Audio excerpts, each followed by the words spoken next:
Bueno, ahora sí, buenas tardes a todos. Bienvenidos esta tarde de jueves 3 de abril. Gracias por acompañarnos. Esto es un ciclo de los conversatorios del ciclo lectivo 2025, pertenecientes al Instituto de Investigación en Humanidades Dr. Gerardo Pagés, que pertenece al Colegio Nacional de Buenos Aires.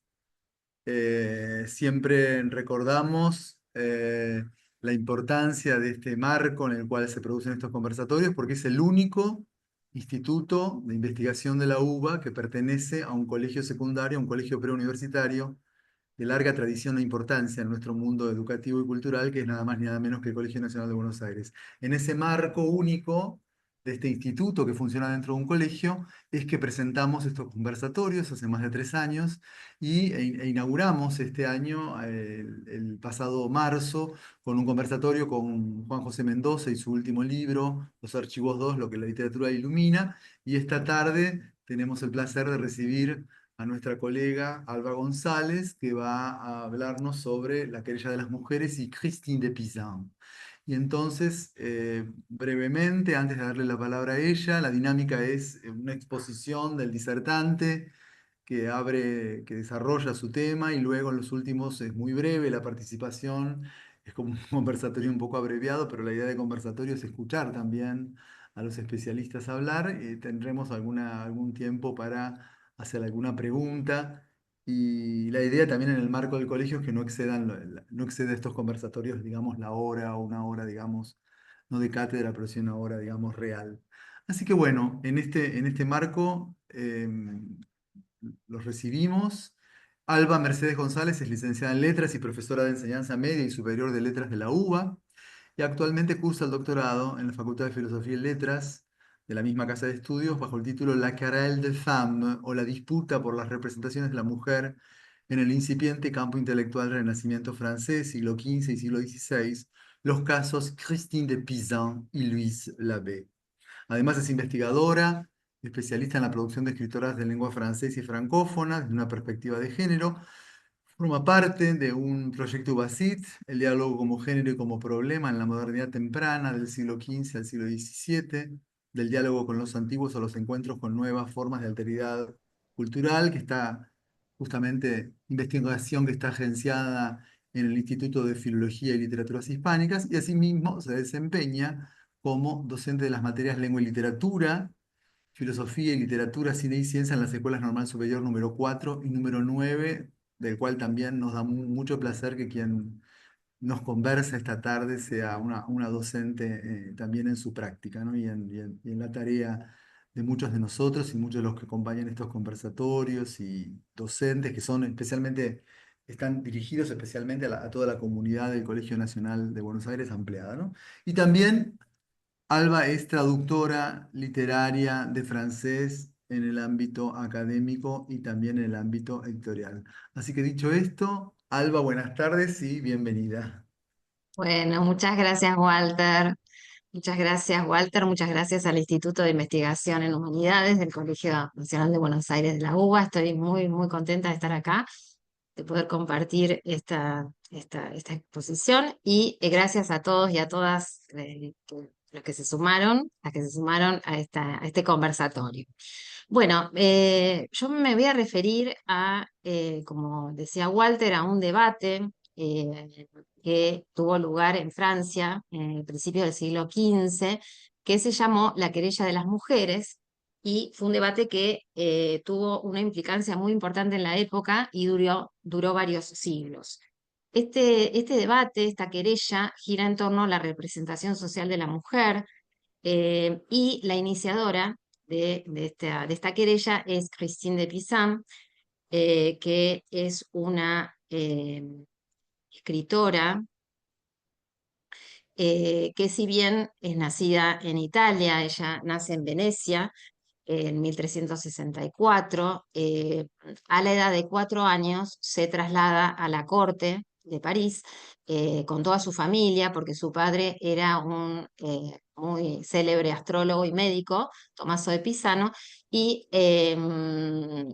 la educan en esa corte del rey Carlos V, y la educan como se educaba a los príncipes, ¿no? Esto vale decir, tiene una educación de élite. Y en este palacio ella se rodea de un ambiente humanista. Recordemos que a principios del siglo XV empieza este periodo histórico que se denominó el Renacimiento, que tiene, bueno, sus particularidades de apertura, ¿no? Que ahora vamos a ver un poquito, vamos a hablar sobre eso. Y tiene acceso a los libros de la Biblioteca Real, o sea, ella lee todo lo que leen los eruditos, los letrados de la época, lee a Aristóteles, lee a Platón, lee a San Agustín, eh, y lee a sus humanistas contemporáneos. Tanto es así que se la denomina a ella, se la conoce como la primera mujer humanista de la historia. Ella también es muy interesante porque empieza a rodearse, a medida bueno, que va creciendo, escribe toda su producción en francés y se rodea también de espacios de poder, de reyes, de nobles, de clérigos que no son los clérigos de la Sorbona, porque bueno, en la Sorbona estaba prohibido el acceso a las mujeres, y también adquiere una protección, ¿sí? Como productora de textos, porque bueno, en ese momento no solo las mujeres, sino los hombres sufrían persecuciones y no tenían apoyo, digamos, de los lugares de poder para decir las cosas que decía, por ejemplo, Christine de Pizan. El Renacimiento, yo considero que le da a esta autora una condición de posibilidad para escribir, porque por las características que tiene el Renacimiento, les traje un par de especialistas. Por ejemplo, Eugenio Garín, que es un especialista del periodo, dice que el Renacimiento es una batalla cultural, ¿sí? Que no solo se limita a condenar una época, ¿no? La Edad Media, sino que busca nuevos patrones, e intenta ubicarlos no solo en el terreno de las ideas, sino también en el de las técnicas y las instituciones. Fíjense que estamos hablando de una batalla cultural, ¿no? Y Agnes Heller, que es una filósofa también dedicada a esta época, habla de un proceso social global, ¿no? Un proceso que afecta la estructura básica de la sociedad y en este marco el campo de la cultura. Y si estamos hablando de representaciones sociales de la mujer, vaya que esto resulta muy interesante, ¿no? Porque, bueno, es como un cambio, un replanteo de la vida cotidiana, la mentalidad diaria, las prácticas de las normas morales, los ideales éticos, las formas de conciencia religiosa, las artes y las ciencias, ¿no? En todo en este ambiente humanista, es donde Christine de Pizan va a escribir.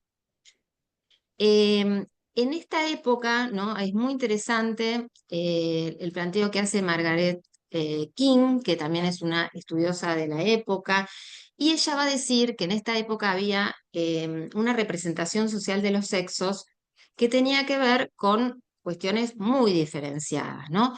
El hombre principalmente aparecía, ¿sí? Como príncipe, como guerrero, como artista, como humanista, como comerciante, como clérigo, como sabio, como aventurero.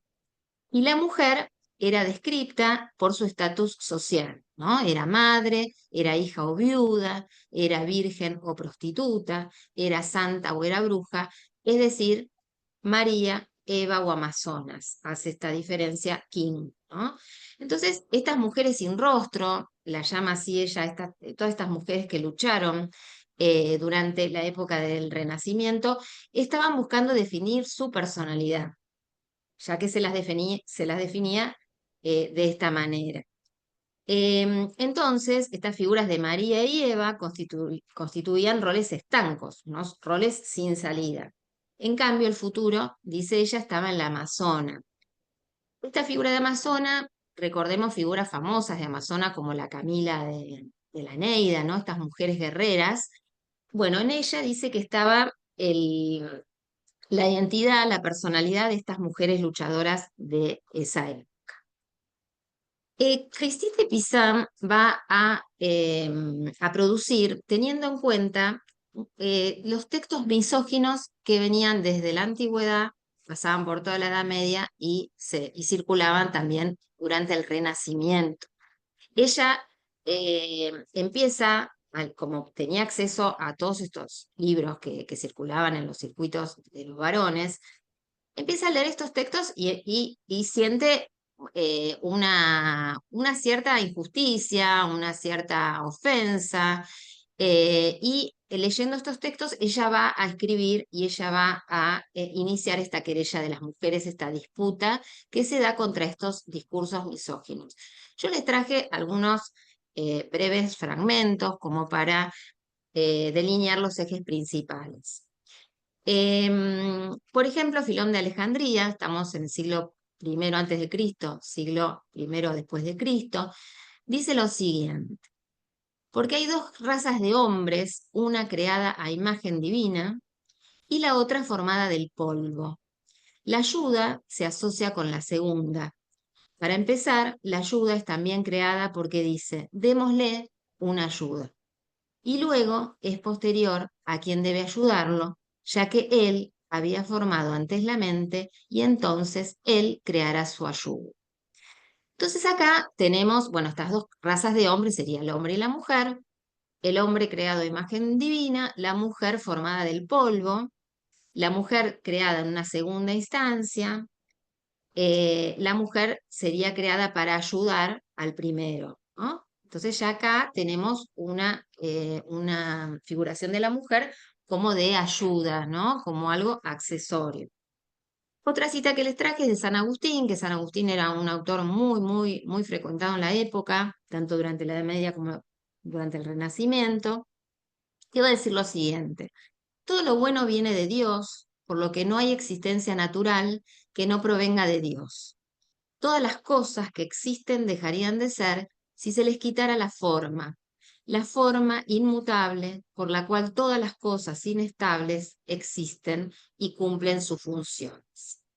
Entonces acá vemos una fórmula que va a repetirse casi constantemente en el discurso de la misoginia, que tiene que ver con que el hombre es la forma, el hombre es la mente y la mujer es la materia. La mujer es la materia, la mujer es lo accesorio, ¿no? Y como dice San Agustín, todas las cosas que existen dejarían de ser si se les quitara la forma, ¿no? Entonces la mujer dejaría de ser si no estuviera el varón. Y esto de materia también nos lleva a toda una metafísica que aborrecía la corporalidad, ¿no? Recordemos que en esa época la mujer estaba muy vinculada a el tema de la perversidad, la lascivia, la prostitución, ¿sí? El tema del cuerpo, el aborrecimiento del cuerpo, está muy ligado a toda esa construcción que tiene también todo un entramado con cuestiones que también escuchamos muchas veces hoy en día, ¿no? Em, bueno, otra preocupación, realmente una preocupación casi obsesiva de estos discursos misóginos, era la obsesión que tenían por el adorno y por la virginidad. Sobre el tema del adorno hay mucha bibliografía, pero bueno, les traje una cita que es de Cipriano, estamos acá siglo III después de Cristo, que dice así: pero sí avivas el fuego de la esperanza, de suerte que sin perder tal vez tu propia alma, causes la pérdida de otros que te ven. No puedes excusarse pretendiendo de tu alma que tu alma es casta y pura.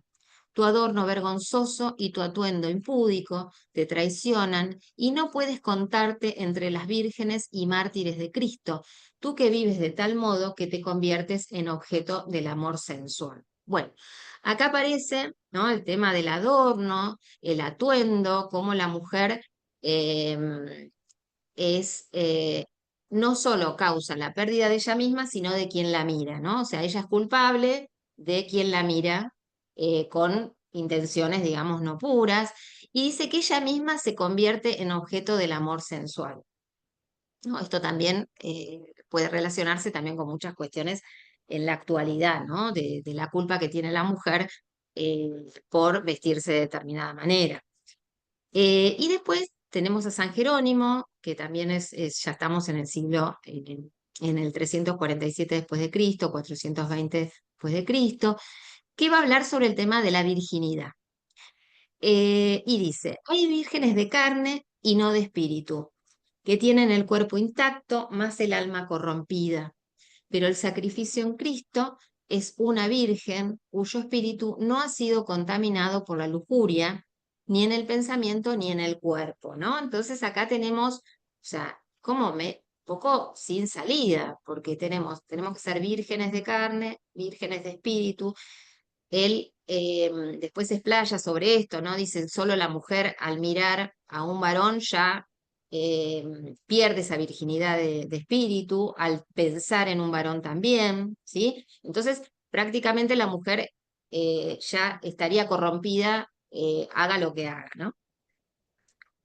Estos discursos, que bueno, estoy haciendo una breve síntesis, que les decía que vienen de la antigüedad, pasan por la Edad Media, y después hay un libro en el cual también es el que provoca, digamos, la querella de las mujeres, principalmente, que es Le Roman de la Rosa, ¿sí? El libro de la Rosa, quizás lo hayan oído nombrar. Este libro es del siglo XIII, ¿sí? Eh, es un libro que fue un bestseller en la época, bestseller, hablando de esa época, por supuesto, estamos hablando de manuscritos, tuvo unas 300 copias más aproximadamente, y si pensamos que en esa época el público lector, los letrados eran muy pocos, los medievalistas hablan de realmente un bestseller de la época. En este libro tiene dos partes, la primera de Guillaume de Lorry y la segunda de Jean de Meun.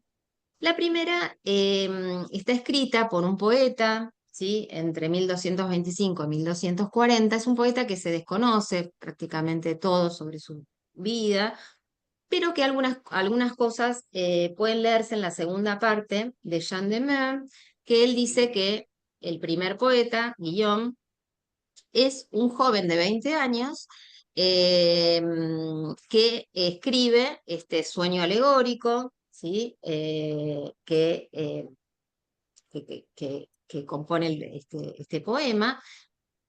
Y luego este escritor, Jean de Meun, retoma este texto luego de unas décadas, se supone que más o menos entre una edición y otra hay 40 años, y escribe una segunda parte totalmente diferente. La primera parte de Guillaume de Lorry consta de unos 4.000 versos.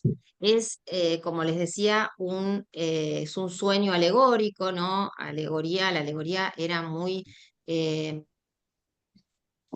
muy frecuentada en la época para este tipo de escritos. Aparecen, por ejemplo, personajes como alegría, amor, avaricia y demás. Y el lector y la lectora medieval lo leía como un manual de doctrina cortés. Recordemos que la poesía cortesana tenía una tipificación bastante estanca, ¿sí? De los roles bueno, el poeta, nuestros trovadores que le hablaban a la dama que querían conquistar, y la dama debía comportarse de determinadas maneras. En este sueño alegórico de Guillaume de Lorris, el poeta aspira a alcanzar la rosa de mayor belleza. ¿Qué quiere decir esto? La mujer, ¿no? Entonces acá, bueno, la mujer está representada como una rosa bella, como un objeto. Esto es lo que se puede decir, digamos, con perspectiva de género, pero lo que más le va a molestar a Christine de Pizan es la segunda parte de este libro de la Rosa. Porque en esta segunda parte, que nada tiene que ver con la primera, este escritor Jean de Meun va a extenderse, ¿sí? Unos 17.000 versos para hacer esta segunda parte, que es la que más se va a leer en la época de Christine. Y ya les digo, no tiene nada que ver con los ideales corteses, había todo un cambio de época, ¿sí? Entre la primera parte y la segunda, había un espíritu laico que iba ganando terreno. Este autor lo que se dedica, sobre todo, se dedica a traducir autores como Vegesio, como Boecio, como Abelardo, y produce algunas obras menores y esta segunda parte del Román de la Rosa. Acá desaparece todo el lirismo que había en la primera parte. La verdad que para el lector moderno y la lectora moderna es muy difícil de leer porque contiene muchos preceptos. Él lo que hace es tomar preceptos, ejemplos, y habla mucho sobre cómo debe ser la mujer, cómo debe comportarse la mujer y cómo se representa la mujer en esa época, ¿no? Es bastante punitivo en cuanto a eh, la parte de la representación de la mujer, y en esa época hasta los moralistas discutían sobre la conveniencia de que esta obra fuera leída por las mujeres. Este texto es uno de los que revela a nuestra Christine de Pizan para iniciar la querella. Yo les traje dos pequeñas citas para que se den una idea del tono de la obra. Una es, hoy día ya no existen Lucrecias ni Penélopes de Grecia, ni una sola mujer honrada en la tierra. Según dicen los paganos, jamás se defendió una sola mujer ante quien se propusiera tomarla, y nadie encontró entre ellas un término medio. Muchas, incluso, se ofrecen ellas mismas cuando les faltan pretendientes. Bueno, acá es muy evidente que los modelos de mujer que pone Jean de Meun es Lucrecia y Penélope, ¿no? Que son dos mujeres paganas. Lucrecia es la mujer que fue violada, ¿sí? En la época, a finales de la monarquía, que es la que marca, digamos, el fin de la monarquía de los romanos, y que es violada por el sobrino del rey, y que mientras su marido está en una batalla, ¿no? Ella después se termina suicidando porque la habían deshonrado, ¿no? O sea, encima que la habían violado, para ella era una deshonra y se muere, se mata.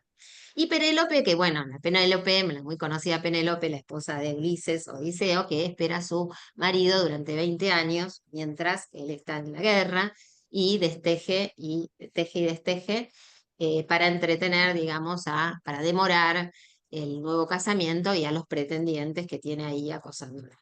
Bueno, estas son, digamos, el modelo de mujer de este escritor, y lo que dice prácticamente, bueno, que la mujer de hoy, o sea, no se encuentran mujeres que no, con estos parámetros, ¿no? Mujeres honradas, la llama él, y pone este sintagma que es muy frecuente encontrarlo también en la época, según dicen los paganos, ¿no? O sea, como que pone como a los paganos diciendo esto para resguardarse que no es él el que lo está diciendo, y que las mujeres prácticamente son todas prostitutas, ¿no? Y en el otro apartado habla sobre el matrimonio y dice, los que acuerdan matrimonio inician un hábito peligroso y una costumbre tan extraña que me parece gran maravilla. Ignoro de dónde procede ese desvarío, de no ser de la cólera y de la insensatez. Yo veo que quien compra un caballo nunca es tan necio que no procure, por mucho que se lo intenten disfrazar, evitar el pago, no lo ve todo bien a las claras, y lo mira y lo prueba a fondo. Sin embargo, a la mujer hay que tomarla sin probarla, y nunca se la ve a las claras ni para ganar o perder, ni para el placer o el dolor. Ella cuidará de no desagradar antes de ser desposada, pero cuando ve el asunto concluido desde el primer momento, muestra su malicia, revelando su carácter necio cuando ya no hay arrepentimiento posible. Bueno, acá aparecen, fíjense, también estas representaciones que les hablaba al inicio: la mujer malvada, la mujer mentirosa, la mujer necia, ¿sí? Y demás. Bueno, con todos estos materiales de lectura, ¿no? Que, como le decía esta autora, volviendo a Christine de Pizan, ella lee, ¿sí? Todos estos discursos que eran los que leían los letrados de esa época, y empieza a generar, ¿sí? Una, un ambiente como para que haya una batalla, una querella contra estos discursos masculinos. Y aparece esta querella, la querelle de femme, ¿sí? en una zona, ¿sí? Es una zona de un campo intelectual, ¿no? Como en términos de Bourdieu, que se gesta en esta corte parisina que tiene como eje la interpretación y valoración de los sexos y sus relaciones sociales, ¿sí? Estos discursos intentaban justificar el lugar que mujeres y hombres debían ocupar en el orden social, en la política, en la cultura y en la familia. En consecuencia, como dice la especialista Vargas Martínez, no fue solo un debate literario, sino filosófico, teológico, científico y sobre todo político, ¿sí? Porque esto molestó mucho en los espacios eh, letrados. Entonces, ¿cómo surge esta querella? Surge con personalidades importantes humanistas, entre los que está Christine de Pizan, están los secretarios de la Cancillería Real, ella también pide apoyo a la reina Isabel de Baviera, ¿sí? Y a Guillermo de Tignoville, que es el obispo de París. Recuerden que en esa época la iglesia sí tenía un poder muy importante, entonces, bueno, los poderes más importantes eran la los reyes y la iglesia, ¿sí? Entonces, ella, al incluir a estos poderes, hace que el debate pase a tener pase a ser un debate público, ¿sí? Que incluya estos poderes de la ciudad.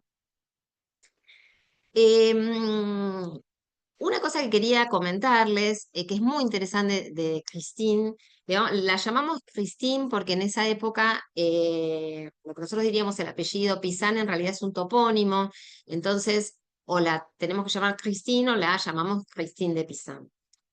Esta personalidad tan increíble, ¿no? Esta personalidad que se atreve a batallar en estos discursos de varones, dirigía su propio scriptorium, ¿sí? Los scriptoria o scriptorium, como se les denomina en latín, eran estos lugares donde se producían los manuscritos. Acá les traje una unas imágenes, ¿sí? Donde está lo que sería un scriptorium y un manuscrito que ustedes pueden ver que contenía la parte escrita y, bueno, estas ilustraciones bellísimas que se llamaban miniaturas o iluminaciones y los guardas, o sea, son una hermosura. Pero ella entiende que los manuscritos, ella hace una lectura también desde la imagen y hace una construcción de su figura como mujer escritora. Y ella, al manejar su propio scriptorium, tenía también poder decisivo de dónde iban esos manuscritos, cómo representaban el texto los artistas que hacían las miniaturas y demás. Entonces ella ahí también, esto es muy importante, su rol, ¿sí? Como directora del scriptorium, y además ella venía como, no sé si se los mencioné antes, ella había sido copista antes de empezar a escribir sus propios textos.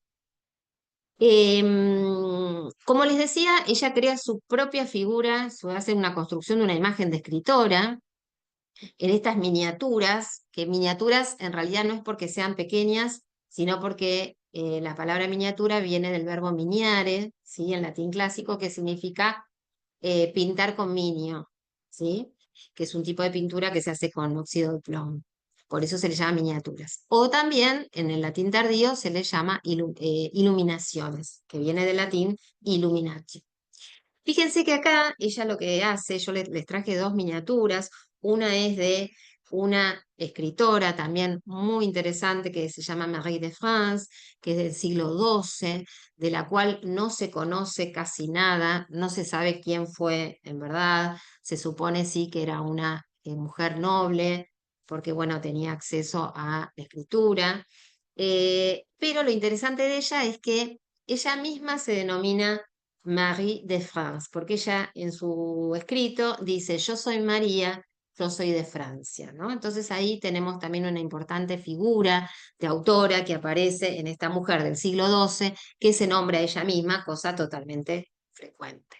Christine de Pizan, fíjense que si miramos las dos miniaturas, son muy parecidas, ¿no? En esta representación de la mujer escritora. Otras miniaturas que son muy interesantes, pero bueno, vamos a ver solo algunas por una cuestión de tiempo. En estas también podemos ver por un lado a Christine en su lugar, ¿no? Como escritora, como lectora, hablándoles a cuatro varones. En la otra podemos ver, son unas miniaturas de un libro que les voy a comentar un ratito, que es La ciudad de las damas, que es donde ella hace todo su proyecto eh, de una nueva construcción de representación de la mujer, ¿sí?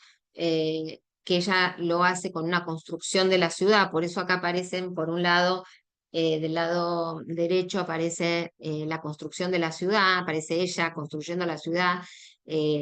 Lo llamativo también que es un oficio muy virilizado, ¿no? El tema de la construcción, y ella aparece ahí construyendo la ciudad con estos ladrillos que no son otra cosa que vidas de mujeres desde la antigüedad hasta la época del Renacimiento, que ahora lo vamos a comentar. Y en la otra está ella también parada en su mesa, ¿sí? De lectura con estas tres damas que son las damas que se le aparecen, son figuras alegóricas que se le aparecen para ayudarla en esta construcción de la ciudad.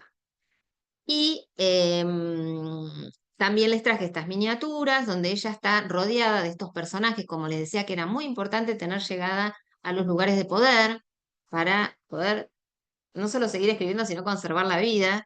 Y acá lo vemos con el rey, con la reina ofreciéndole sus escritos. Bueno, finalmente llegamos a este libro que les comentaba hace un momento, el Livre de la Cité de Damas, que es el libro de la ciudad de las mujeres. Ella escribe este texto. Un par de años antes había escrito un texto que se llamó El libro de las tres virtudes, donde empezaba con esta querella, que en ese momento se llamó la querella de la rosa, en alusión al libro de la rosa que estuvimos viendo hace un momento. Y acá, después escribió este libro que ella tiene una obra vastísima, toda escrita en francés, y en este libro yo creo que logra, digamos, lo más excelso de su obra en cuanto a estas vidas de mujeres. Ella toma también como modelo para discutir un texto de Gianni Boccaccio, que seguramente ustedes lo conocen, por el de Camerón y otras obras también muy importantes, que circulaba mucho en la época, que es de Claris Mulieribus, Mujeres Preclaras, ¿sí? En español, que lo que hace Boccaccio en este libro es tomar el modelo canónico de los libros de regimiento de príncipes, que eran unos libros que contenían vidas de varones ilustres. Julio César, ¿sí? Cicerón. Bueno, esas vidas de varones ilustres se usaban como ejemplo, como exemplum moral, ¿sí? Para los sermones o para las enseñanzas escolares. Estos libros tienen una larga tradición en el canon masculino, ¿sí? Desde el siglo I antes de Cristo hasta los últimos que son el de Boccaccio, que hizo uno de varones, y el de Petrarca, y él hace uno de mujeres. Entonces, bueno, podría pensarse, bueno, qué bien, Boccaccio hace un libro de mujeres preclaras, hace un libro de mujeres destacadas y demás. Pero cuando empezamos a indagar un poco en este libro, empezamos a ver que, por ejemplo, ya de movida en su dedicatoria, que también es algo de este tipo de libros que tengan una dedicatoria a una personalidad destacada de la época, siempre de varón a varón, y acá él se lo hace a una mujer, que es la condesa, una condesa, que él le dedica este libro. Pero ya cuando leemos algunas partes de la dedicatoria nos vamos a dar cuenta del tono que va a tener este libro, que más allá de ser una narración de estas mujeres ilustres y destacar sus hazañas y demás, va a tener un dejo de advertencia. Les traje algunas citas. Dice Boccaccio en su dedicatoria. Hace muy poco, mujer ilustre entre todas, alejado del vulgo ignorante y casi libre de las demás preocupaciones, escribí este librito en alabanza singular del sexo femenino. Así pues te envío y dedico a tu nombre lo que por ahora he escrito sobre las mujeres preclaras, y te ruego, ínclita señora, en el santo nombre de la castidad, por el que sobresales entre todos los mortales, que recibas con ánimo bien dispuesto este pequeño don de un estudioso, te alegrarás con la virtud femenina y el donaire de sus historias.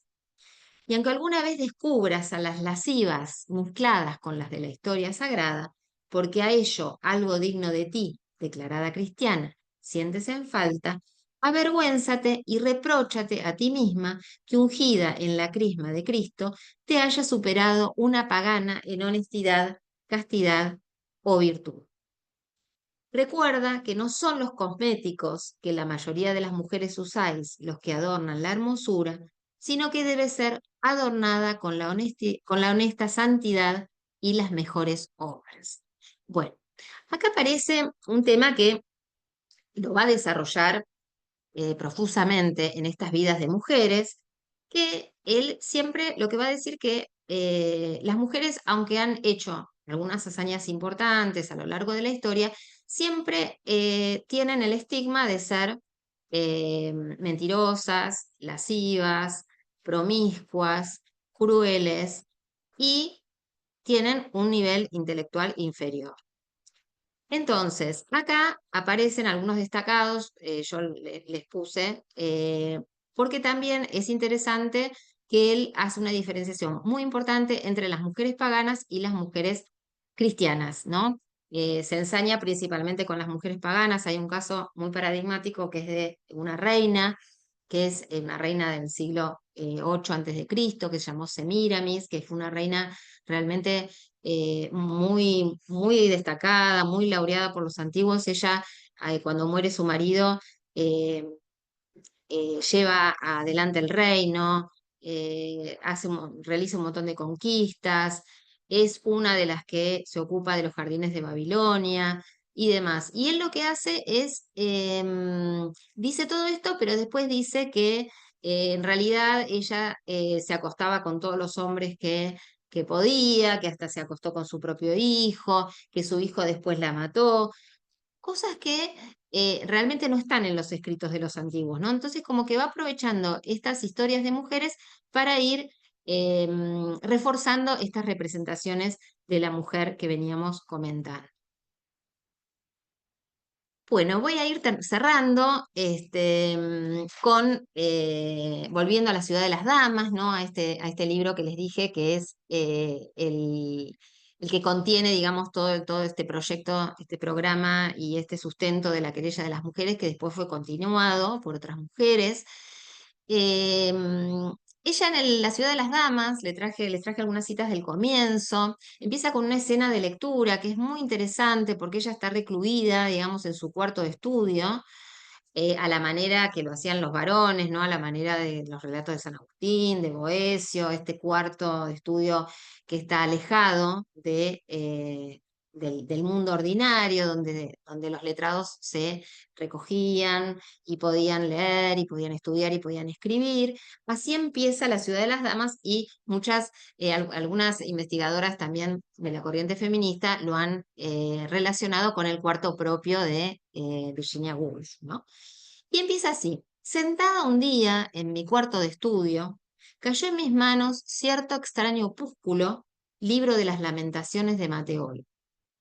Pese a que este libro no haga autoridad en absoluto, su lectura me dejó perturbada y sumida en una profunda perplejidad.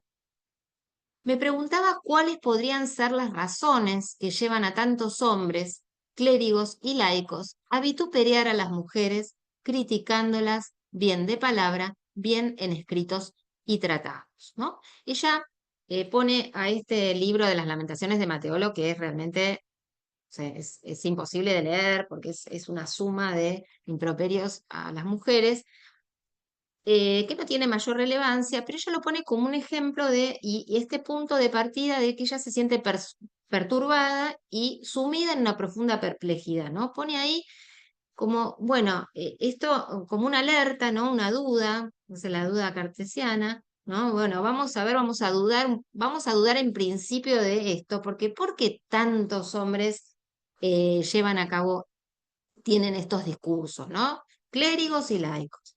Y continúa, yo, que he nacido mujer, me puse a examinar mi carácter y mi conducta, y también la de muchas mujeres que he tenido ocasión de frecuentar tanto princesas y grandes damas como mujeres de mediana y modesta condición, que tuvieron a bien confiarme sus pensamientos más íntimos, ¿no?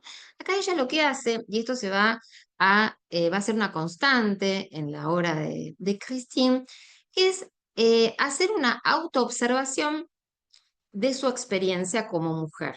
Empieza a autoobservarse a ver si esto, bueno, somos inferiores mentalmente, somos lascivas, somos perversas, somos crueles, observar su carácter y su conducta. Y también observar el de otras muchas mujeres, si esto ocurre, ¿no? Si esto es así. Y así es que ella va a poner un montón de ejemplos durante el libro de que esto realmente no es así. Y finalmente, les traje también una cita que hay una, también es del comienzo, donde ella se encuentra con una de estas damas, estas tres damas que la van a acompañar en esta construcción de la ciudad, dándole consejos. Estas damas que también son figuras alegóricas, una es justicia, otra es razón y otra se traduce como derechura. Y una de estas damas le dice a ella, que estaba totalmente en este ánimo, ¿no?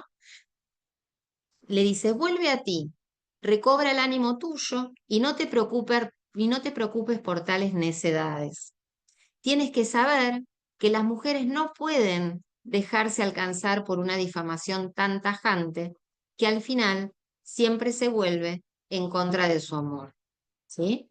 Bueno, esta es básicamente, bueno, intenté con estas citas dar cuenta un poco de todo el libro, ¿no? De ese espíritu de rebelión por un lado de Christine y después de buscar eh, razonamientos, ¿sí? Buscar razonamientos, buscar también en su vida, en su carácter, en su conducta y hacerlo extensivo a todas las mujeres. Y para concluir, traje una pequeña conclusión una consideración final, ¿no? Como para cerrar, que es que, bueno, es evidente que esta querella, ¿sí? Tuvo lugar en un contexto acotado, que es este campo intelectual que les contaba antes, en la época renacentista, ¿no? Que fue condición de posibilidad, según mi entender, para que esto ocurra. Sin embargo, esta querella tuvo mucha incidencia en la formación de las representaciones sociales de la mujer. Fue un impacto que se hizo notar tanto que provocó un contraataque de los discursos masculinos, que se empezaron a dar cuenta que, bueno, que estas mujeres se empezaban a despertar, pero este contraataque fue ahogando la querella hacia finales del Renacimiento. Y según una autora que recomiendo mucho, que es Tiziana Plevani, que escribió un libro precioso que se llama El Canon Ignorado, donde recoge a las producciones de todas estas mujeres escritoras desde la antigüedad, que es de aparición muy reciente, en 2021, dice que también contribuyó a esto una serie de acontecimientos sociales, políticos y religiosos como la reforma y la contrarreforma, ¿no? Esto hizo que la querella se vaya apagando. No obstante, dice ella también, las mujeres siguieron produciendo y siguieron ampliándose en temas, en modos, ¿sí? Aunque la difusión se hizo más dificultosa, pero un montón de mujeres siguieron produciendo sus textos. Para terminar, algo que me encanta de Margaret King, que dice que el impacto de las escritoras humanistas que formaron parte de la querella fue tal que de ellas nace la mujer moderna. Bueno, aquí termino. Muchas gracias. Gracias, Alba, por esta presentación tan hermosa, tan linda sobre este tema. Muy agradecidos, la verdad, de acompañarte y muy Al linda contrario. muy linda la presentación también, realmente. Eh, Muchas bueno, gracias. Yo disparo la posibilidad de alguna pregunta a los presentes de esta exposición que hemos presentado, que ha presentado Alba. Si alguien tiene alguna pregunta, bienvenida, es el momento. Ahí voy, pero no sé por qué, perdón, pero a veces la primera pregunta dispara después a otras, así que, porque llegué un poco tarde porque no llegué al principio, no sé si lo mencionaste, pero quería saber si sabías, porque bueno, no sé, como que Christine de Pizan durante muchos años no fue leída, o sea, fue como eso que dice un poco también Plevani, el canon ignorado. ¿Cómo fue como el rescate? ¿De qué ámbito empezó, digamos, ese rescate? O sea, cómo se la volvió, o sea, cómo se la empezó a leer? Que ahora, digo, están haciendo una nueva traducción y está toda anotada que salió y ahora hay una nueva traducción en marcha acá en Argentina también, así que supongo, no sé si lo dijiste, pero perdón, pero bueno, eso, si sabés cómo fue, de dónde surgió como el interés, el primer interés, ahora ya está como más instalado, pero bueno, ¿cómo apareció? Sí, sí, es muy interesante tu pregunta. Surgió del movimiento feminista. La primera traducción que se halla al español es de 1995, o sea, realmente increíble, por Marie-José Lemarchand. Y tiene un impacto enorme, tanto es así que, como vos estabas mencionando, hay una edición que salió el año pasado, que bueno, la tengo acá, que es una edición preciosa, con una introducción increíble, porque se fueron encontrando, a partir que la empezaron a investigar, empezaron a encontrar un montón de cuestiones nuevas y también a revalorizarla desde los movimientos feministas, porque en una época se decía, bueno, pero ella en realidad como que tampoco era una revolución, porque también hablaba del tema de la castidad en algún sentido, porque ella decía en esa época que ella era viuda, ella se casa muy joven y queda muy joven viuda, a los 25 años, y empieza a escribir. Y ella dice que la mujer también necesita tiempo, ¿no? Y estar casada es como que, bueno, le lleva todo un tiempo que le quita al estudio. Entonces, fue criticada durante bastantes años, durante décadas, e igual siglos, no se la leía, como vos bien decís, Lucía. Después se la retoma y tiene algunas críticas, pero las últimas investigaciones con perspectiva de género, justamente lo que hacen es resaltar su obra como protofeminista, ¿no? Como una semilla, porque ella, aunque no tuvo, digamos, un rompimiento social extremo, para la época realmente fue muy innovadora y de hecho se tradujo, hubo también otra traducción que hizo la misma Le Marchand en el 2020. Ahora, como vos bien decís, Lucía, hay una traducción que están haciendo en la gente de literatura medieval en la UBA, porque dicen que la traducción que hizo Le Marchand es como bastante suavizada, porque tiene una manera de escribir Christine con muchas párrafos muy largos y demás, entonces como que Le Marchand tocó bastante las estructuras, entonces bueno, hay especialistas que dicen que no es tan así como esa traducción, lo cual es muy interesante porque bueno, abre al debate, ¿no? Y en esta edición, que es del 2024, que es anotada y demás, una cantidad de hallazgos realmente en la investigación eh, increíbles, increíbles, ¿no? Así que muy buena tu pregunta. Gracias, Lucía, por tu participación. Gracias. No, estaba pensando, bueno, en la antigüedad entonces del trabajo que hizo Christine de Pizan, realmente es notable el carácter precursor de cómo movió, digamos, la vieja historia, digamos, que hoy todavía nos crea debate sobre la supremacía, sobre la dominación masculina, digamos, temas que hoy están muchísimo en el tapete, en relación no solo a los movimientos feministas, sino también a la problemática relacionada con el tema femenino con el problema de la condición de género. Estoy pensando en la última premio Nobel francesa como Annie Ernaux, ¿no? Que denuncia la condición de clase y la condición de género como elementos claves para lo femenino, ¿no? Pero volviendo a eso, te preguntaba cómo la ves, ¿cuál fue tu primera aproximación a Christine de Pizan?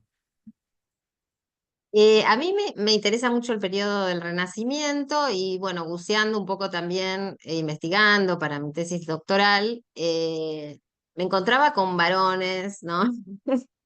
Y decía, bueno, tiene que haber alguna mujer acá. Porque bueno, de hecho, si uno ve los programas de estudio y demás, no se estudian las mujeres, ¿no? Ahora hay todo una regularización. Bueno, en la Cátedra de Literatura Francesa, justamente de la UBA, que está a tu cargo, sí, pero es difícil encontrar y cuando yo doy charlas o cursos sobre este tema, eh, docentes me dicen, ay, me doy cuenta que doy todos autores del canon masculino, ¿no? Es muy impresionante, pero bueno, es esta mentalidad que por eso uno está hablando de la época del Renacimiento, de la Antigüedad, pero hay muchas cuestiones que resuenan hoy en día. Entonces, bueno, un poco fue mi interés en esta época increíble que fue el Renacimiento, y ahí llegué a Christine, y la verdad que me enamoré profundamente, porque aparte es una autora que tiene una obra muy extensa, muy interesante y muy novedosa, muy novedosa. Yo quería hacer una preguntita. Este, en un momento, en una de las citas que vos leíste, hablaba de que ella había tomado nota en ciertas conversaciones con mujeres que me llamó la atención de distintas clases sociales. Habla hasta de modestas. ¿Aparece ese matiz en la relación de la mujer en esa época con respecto a lo que hoy llamaríamos clase social? ¿Aparece un matiz en esas, digamos, intimidades que ella busca para ver cómo se reflejaba este maltrato? Sí, es interesante tu pregunta, porque una de las críticas que le hacen a ella es como que ella se movía, digamos, en ese ambiente de corte, y con las mujeres de las clases bajas hay algunas menciones, pero son pocas. Está como muy en ese ambiente humanista de la nobleza. Sí, esa es una de las críticas que le hacen a ella. Yo creo que pensando, poniéndome en esa mente de esa época, como que ya era mucho, pienso yo, contrarrestar, digamos, toda esta misoginia, estos discursos masculinos, y es como que no llegó a eso. Parece que sí, que no llega a las. En algún momento las menciona, pero ella se refiere más que nada a las mujeres nobles, a las princesas. Ella también tiene algunos libros, porque tiene una obra vastísima, como ya dije, tiene también libros para cómo deben, del buen gobernante, pero para mujeres, ¿sí? Porque ella estaba muy interesada en que las mujeres también ocupen espacios políticos, ¿sí? De gobierno, eh, que vayan a la guerra. Ella tiene un libro también muy interesante sobre Juana de Arco, sobre Jeanne d'Arc, que ella cuando aparece el fenómeno de Juana de Arco, queda totalmente alucinada porque la perspectiva de ella es que la mujer pudiera llegar a guerrear y a ocupar espacios de poder, y cuando ve que esa mujer analfabeta de 19 años derrota a los ingleses y libera a Francia en esa guerra de los 100 años, ella era como su modelo. De hecho hace una dictée, un poema sobre Jeanne d'Arc, y por suerte, digo yo, afortunadamente se muere antes que se entere que la habían matado en la hoguera a Juana de Arco, porque para ella realmente era un modelo de mujer, ¿sí? Eh, no tenía, no tenía una cuestión despectiva, creo yo, con las mujeres campesinas, pero sí es verdad que no se ocupó de esas mujeres en general, ¿no? Bueno, No sé si, ay, perdón, sí, Walter. cómo no, ¿Puedo, Silvina, puedo hacer adelante. una intervención? Sí, por Perdón, Walter. supuesto, con todo gusto. Gracias, Gracias. Alejandro. Gracias, Alejandro. Gracias. No, pensaba en Cristina hoy. ¿no? Tal vez en la trampa que nos tendemos nosotros mismos en la actualidad de interpretar a aquellas enormes mujeres en aquel tiempo desde la perspectiva actual, ¿no? ¿Y qué sería hoy de Cristina? ¿Qué sería de nosotros si tuviésemos, como tal vez tenemos, unas tan poco reconocidas Cristina hoy? Es una pregunta un poco trampa también la que hago, pero digo, trayéndola a la actualidad y reconociendo, ¿no? Historizando esas grandes olvidadas. ¿Cuáles serían sus aportes vigentes para pensarlo de alguna manera hoy, Alba? Yo rescato esa actitud primera que tiene ella, como decía, esto de la duda, de dudar, digamos, de lo que se nos es, de lo que se nos es, de lo que se nos es dado, como mujeres, porque nosotras estamos metidas, ¿no? En este sistema patriarcal y muchas veces, bueno, somos reproductoras.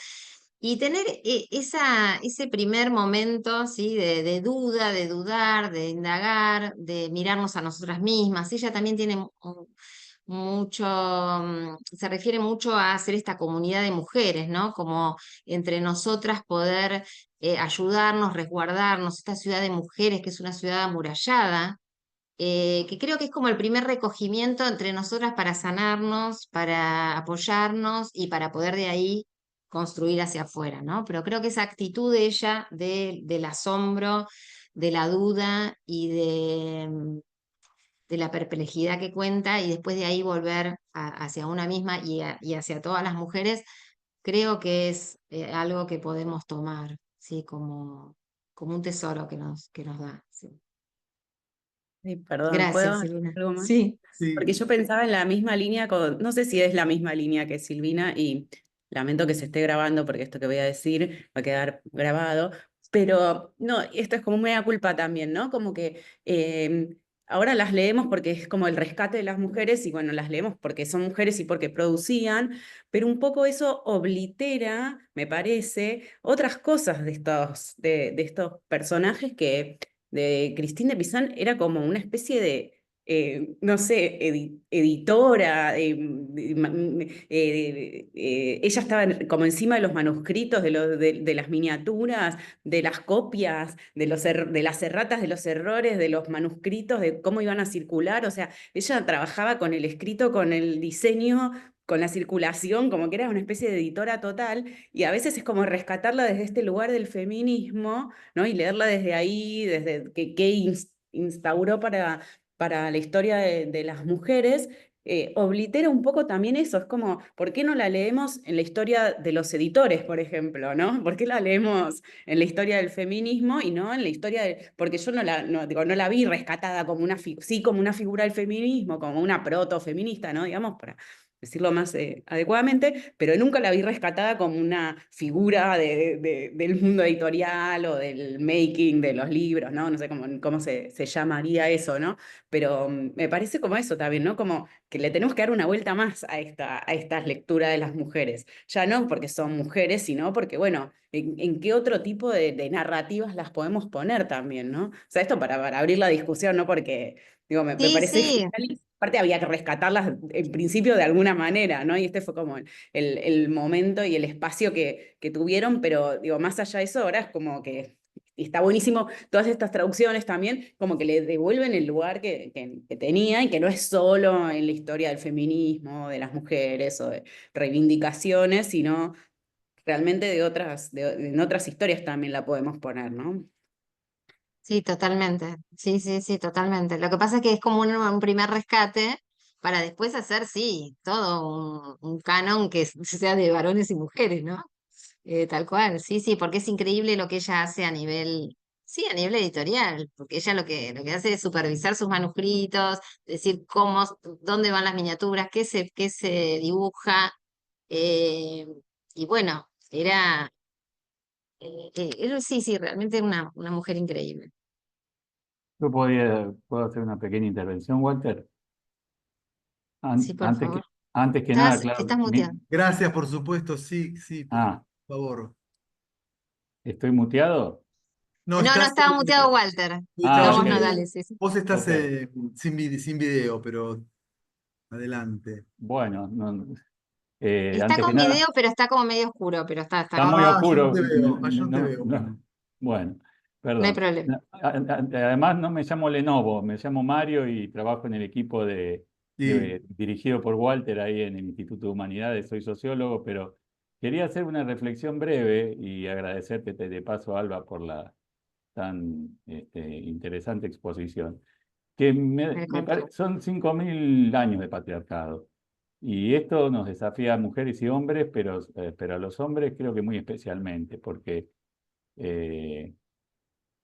digamos, la posibilidad de cambiar como varones para ser varones mejores, este, y inseparablemente estudiar esta historia hecha de un coraje extraordinario de mujeres como Christine, pero también pienso en las sufragistas, pienso en Olympe de Gouges, pienso en Mary Wollstonecraft, pienso en Flora Tristán, o sea, en una historia larga de precursoras, de pioneras, que en un contexto extraordinariamente negativo, a contracorriente de todo, fueron capaces de denunciar lo que la antropóloga italiana Sara Moracci, a quien yo sigo bastante, llama la subversión patriarcal, es decir, esta inversión, esta subversión de la historia humana, ¿no? En la cual los varones pasamos a ser el género primero, de la costilla del varón, ¿no? Salieron las mujeres, la humanidad fue expulsada del paraíso por la lascivia,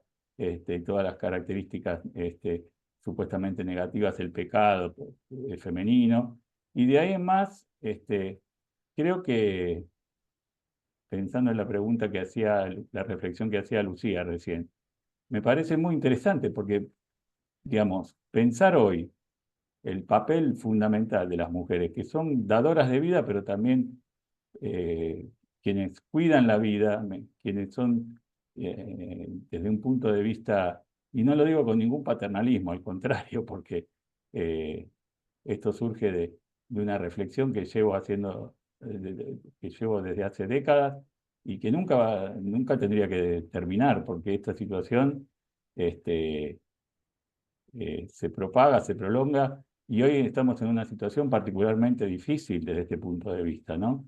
Es decir, discursos que echan para atrás todos los primeros, la conquista de derechos que había iniciado y que por suerte las mujeres no han dejado de batallar. Pero eh, no, para cerrar esta reflexión y para hacerte una pequeña pregunta, ¿cómo evalúas vos, Alba, eh, estos, la situación actual, vista desde el punto de vista, si es que compartís que el coraje femenino, el coraje de estas mujeres pioneras ha sido fundamental y se propaga en la actualidad?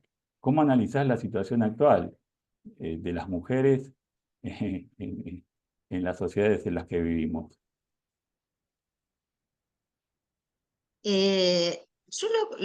Bueno, hay distintas situaciones, hay distintos enfoques.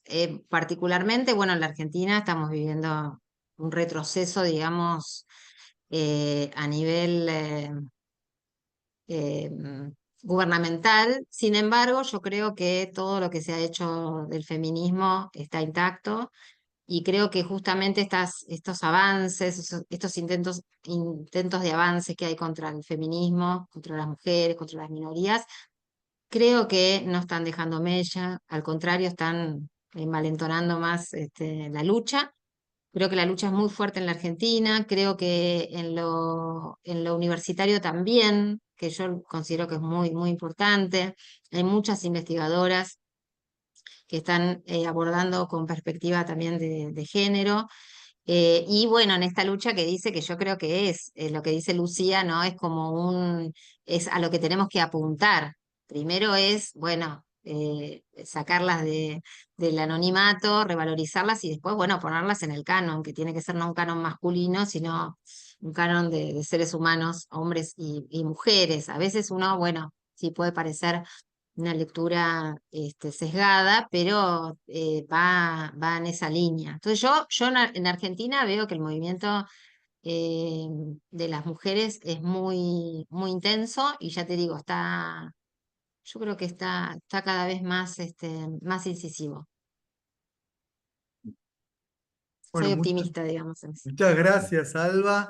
Gracias, Mario, por tu pregunta, Gracias, Mario. también muy interesantes Gracias a de la vos, Alba. sociología. Siempre tenemos presente, ¿no?, es ese libro que ha sido ahora muy debatido, el famoso libro de finales de los 90 de Bourdieu, nada más ni nada menos, La dominación masculina, ¿no? Donde él trabaja, digamos, la idea de la división de los sexos, el poder, el problema del poder, el sesgo androcéntrico, un libro también pionero, ¿no? Que ha creado también sus muy buenos debates en el campo, Mm. digamos, utilizando un término de Bourdieu, ¿no? En el campo francés. Pero la verdad que, bueno, ese texto de sobre la dominación masculina de Bourdieu me vino a la luz de tu intervención, Mario, como sociólogo perteneciente a este instituto.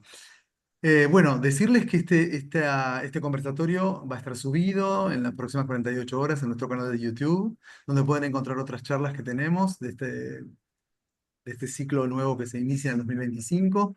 Tenemos próximas charlas a venir, que anunciamos siempre en la página del Colegio Nacional de Buenos Aires. Así que bueno, agradeciéndole muchísimo a Alba esta tarde, donde nos llevó al Renacimiento y a toda la historia de la querelle de Christine de Pizan. Así que bueno, agradeciéndoles a todos ustedes, los invitamos a que a que se suscriban a nuestro canal de YouTube del Instituto de Investigación en Humanidades apenas puedan, así nos siguen y van a tener ahí para poder verlo o ofrecerlo a otra gente de la comunidad que no ha podido esta tarde, compartir este conversatorio. Gracias, Alba, y muchas gracias a todos ustedes. Gracias a todos, Chao. a todas. Gracias por las intervenciones, todas muy interesantes. Gracias, Walter. Y bueno, muy contenta y gracias al instituto. Gracias, Alba, muy Gracias. lindo. Gracias. Gracias, Gracias. Alba. Gracias. Chao, chao. Gracias. Muchas gracias. Buenas tardes. Buenas tardes.